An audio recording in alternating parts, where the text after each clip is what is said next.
마태복음 1장 18절에서 25절까지의 말씀을 제가 봉독하겠습니다.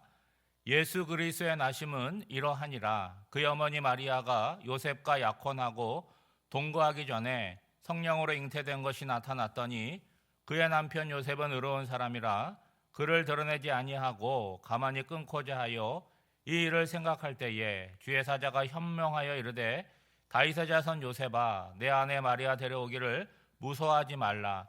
그에게 잉태된 자는 성령으로 된 것이라. 아들을 낳으린 이름을 예수라 하라.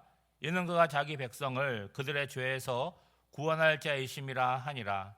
이 모든 일이 된 것은 주께서 선지자로 하신 말씀을 이루려 하심이니 이르시되 보라 처녀가 잉태하여 아들을 낳을 것이요 그의 이름은 임마누엘이라 하리라 하셨으니 이를 번역한즉 하나님이 우리와 함께 계시다 함이라.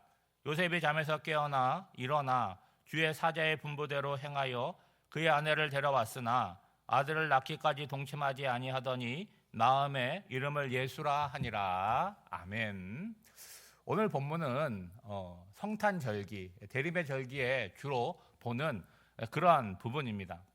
여러분 요한 1서에 보면 사도 요한이 영들을 분별하라고 하면서 하나님께 속한 사람과 그렇지 못한 사람을 구별하는 기준을 제시하는 거예요. 그 기준이 뭐냐? 예수 그리스도께서 사람으로 온 것을 인정하느냐 부인하느냐에 갈려 있다는 것이죠. 여러분 오늘 우리가 믿음을 갖고 있는데 무조건 믿는 것입니까? 그런 믿음은 맹목적인 믿음이라고 하지 않습니까? 우리가 무엇을 믿는지를 알아야 되고 그것들을 이해하고 믿는 과정 속에 있어야 되죠. 우리가 세상의 역사들을 공부합니다. 이미 지나간 역사들을 어떤 개인이 자기의 생각들을 풀어내는 것이 아니잖아요.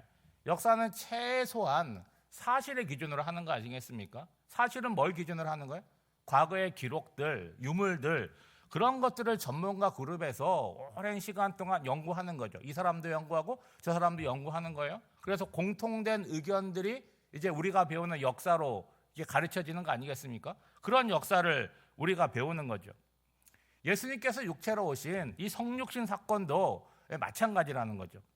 하나님께서 사람의 몸으로 인간의 역사의 한가운데 찾아오셨습니다. 이걸 우리가 어떻게 알 수 있는 거예요? 성경을 통해서 듣는 것입니다.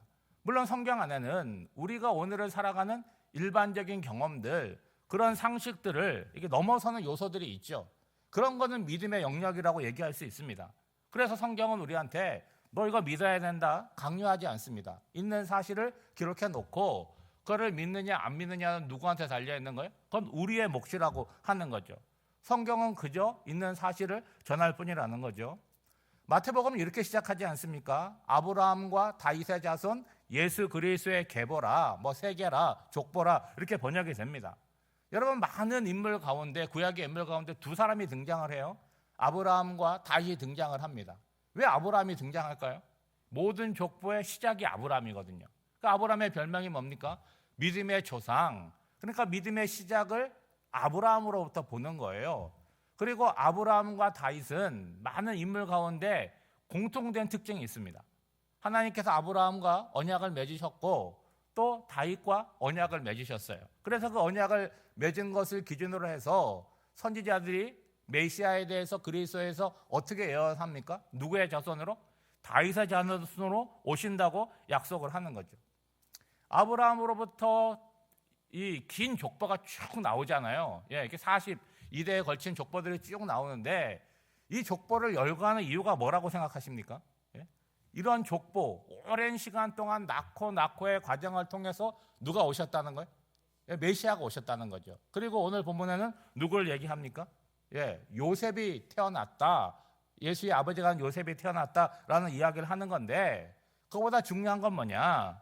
예수님께서 어느 날 갑자기 오신 것이 아니잖아요. 인간의 역사, 그 사건 속으로 오셨다는 거죠. 또한 뭡니까?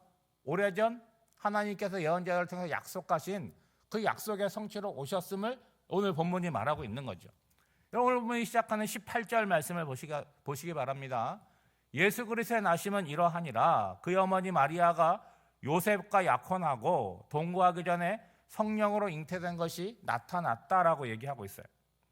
여러분 요셉이 어떻게 등장을 합니까?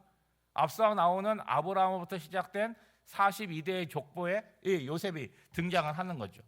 그러면 요셉이 자신이 어떤 존재이고 어떠한 사명이 있는지 알았을까요? 여러분 요셉의 위치를 한번 생각해 보세요. 예? 자기 가문에 대한 어떤 자랑스러움이 있었을까요? 저는 없었을 거라고 생각해요. 여러분 중심부에서 밀려난 거잖아요. 변방에 지금 살잖아요. 예? 가난한 목수잖아요.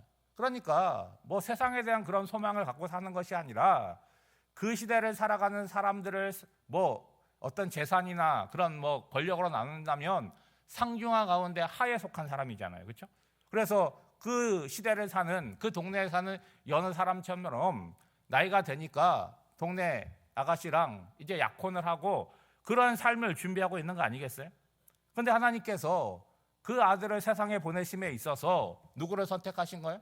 그 평범한 요셉과 마리아를 선택하신 거라는 거예요. 제가 예전에도 말씀을 드렸지만 하나님께서 그 아들을 세상에 보내시는데 어떤 방법으로 보내시는지 문제가 있겠습니까? 없잖아요. 하나님은 창조주시고 신이신데 그 아들을 세상에 보내신데 인간의 방법을 넘어설 수 있는 거 아니겠습니까? 그런데 이 성탄의 신비는 뭐냐? 하나님의 아들 예수께서 이 땅에 오셨는데 우리가 태어나는 똑같은 방식으로 오셨다는 거죠. 하나 다른 점이 뭐가 있습니까? 우리는 육신의 자녀로 태어났지만 예수님은 성령의 역사로 오셨다는 거죠. 여러분 우리는 오늘 이 시대에 이런 말씀을 뭐 특별한 의심 없이 불편함 없이 성경을 읽어요. 근데 2000년 전 요셉과 마리아가 자신들이 선택되고 자신들을 통해서 메시아가 태어난다는 거 그거 쉽게 받아들일 수 있었겠습니까? 그러니까 하나님께서 천사를 보내서 이들을 설득하잖아요. 먼저 누구에게 보내십니까? 마리아에게 보내십니다. 마리아가 뭐라고 얘기해요? 주의 여정이오니 말씀대로 이루어질지니라 하고 받아들이고 수용하잖아요. 그리고 마태복음에는요 누구를 찾아갑니까? 이제 요셉을 찾아가는데 요셉에 대해서 뭐라고 얘기하냐면 19절에 보면 의로운 사람이라 이렇게 소개를 하고 있어요. 여러분 의롭다 하니까 무슨 요셉이 대단한 의로운 일을 행하였다 그런 의미가 아닌 거죠.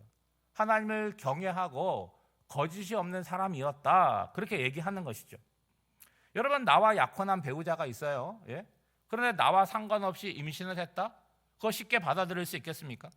요즘 시대에도 받아들이기 어려울 텐데 지금으로부터 2000년 전 예? 남녀 차별이 있고 예? 그런 유대 사회에서 그거 받아들이기는 불가능하지 않겠어요? 그러니까 요셉은 좀 충격이었겠죠. 사실 혼인을 약속할 때 누군가와 결혼을 약속할 때 가장 중요한 요소가 뭡니까? 사랑이잖아요.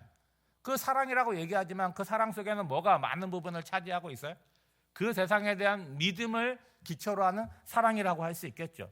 그러니까 마리아가 잉태했다라고 하는 것은 요셉의 입장에서는 그 사랑과 믿음에 대한 배신이 일어난 거 아니겠어요?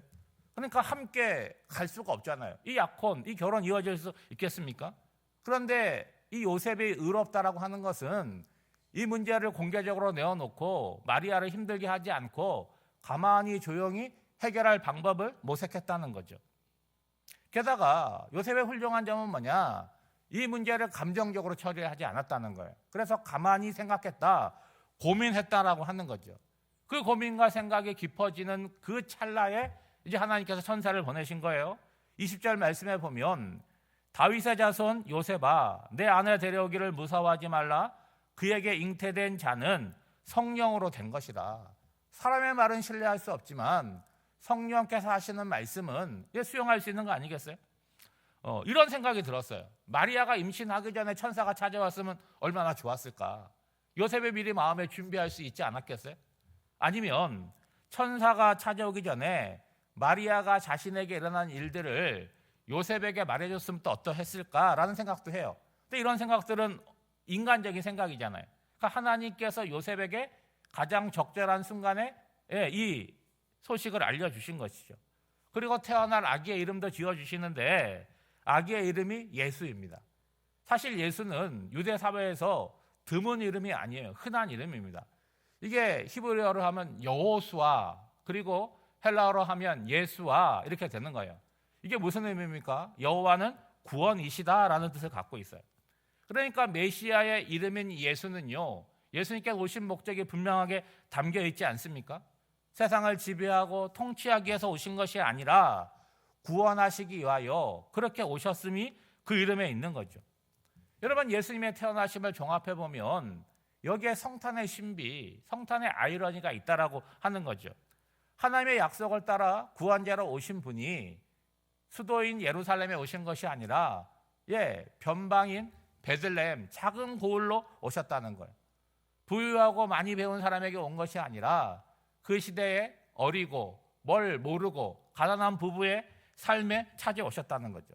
그리고 강인하고 능력 있는 모습으로 찾아온 것이 아니라 가장 무능하고 연약한 아기의 모습으로 오셨다는 거예요. 이것이 성탄하신 예수님이라고 하는 거죠. 그리고 이 사건은 우연히 일어난 것이 아니라는 거죠. 여러분, 22절 말씀을 보시면 이 모든 일이 된 것은 주께서 선지자로 하신 말씀을 이루려 하심이니라. 오래전 선지자를 통해서 내가 메시아를 보내겠다, 다윗의 자손으로 보내겠다 약속하신 것이 성취된다는 거죠. 여러분, 오래전 그 예언자들 가운데 가장 두드러진 예언자가 누구냐? 바로 이사야 선지자의 예언이잖아요. 오늘 본문에 인용이 된 말씀이 이사야 7장 14절 말씀입니다. 보라, 처녀가 잉태하여 아들을 낳으리니 그의 이름을 임마누엘이라 하리라. 임마누엘의 뜻이 뭡니까? 하나님이 우리와 함께 계신다는 뜻이죠. 여러분, 잠에서 깨어난 요셉이 어떻게 합니까? 자기가 현몽할 때 성령께서 말씀하신 대로 그대로 순종하잖아요. 마리아를 데려와서 가정을 이루고 예수의 아버지가 됩니다. 여러분, 오늘날에도 하나님께서 찾으시는 사람, 특별한 사람이 아니라는 거예요. 신앙 안에서 하나님의 말씀을 들을 수 있는 사람, 의로운 사람이 어떤 모습으로 나타납니까? 하나님의 말씀을 나에게 주시는 말씀으로 듣고 그 말씀대로 순종하는 사람을 찾으신다는 거죠. 여러분, 이미 성탄의 절기가 지나가고 주연절이 시작됐는데 다시 이 마태복음을 시작하면서 예수 탄생의 이야기를 우리가 듣게 되는데, 마리아와 요셉을 아이들이 선곡하는데 나오는 그런 모습으로만 생각하지 마시고, 그들이 믿을 수 없을 때 하나님의 말씀을 믿고 순종하기 힘들 때 하나님의 말씀에 순종한 자로 이렇게 알고 계시고, 우리도 오늘의 삶 가운데 마리아와 요셉같이 주의 말씀을 듣고 순종하는 자로 살아가게 달라고 기도하시고 그렇게 살아가는 저와 여러분이 되시기를 주님의 이름으로 축복합니다. 기도하겠습니다. 하나님 아버지, 오늘 말씀을 통하여 하나님의 위대한 사랑을 보게 됩니다. 자주 들어서 아는 것에 그치는 것이 아니라 그 사랑을 느끼고 감격하여 오늘을 살아가게 하옵소서. 큰 사랑을 받았으니 우리의 삶을 통해서도 그 사랑이 나를 통해서 흘러가게 하옵소서. 하나님의 위대한 역사에 쓰임 받았던 요셉과 마리아와 같이 주님의 말씀에 나를 내어드리고 순종하는 자로 살게 하옵소서. 오늘도 새로운 한 날을 맞이하며 기도로 시작합니다. 어떤 일이 있을지 모르는 하루이지만 은혜로 살게 하옵소서. 힘들고 어려운 가운데는 성도들을 긍휼히 여기시고 자비를 베풀어 주옵소서. 어젯밤 내린 눈으로 인하여 길이 미끄럽습니다. 사랑하는 성도들 운전을 하고 오늘 하루 이곳저곳을 움직일 때에 그 발걸음을 붙들어 주셔서 실족하거나 넘어지지 않고 안전하게 잘 다닐 수 있도록 주님 붙들어 주시옵소서. 오늘 한 달의 삶도 성령 하나님께 맡겨드리오며 이 모든 간구를 예수님의 이름으로 기도하옵나이다. 아멘.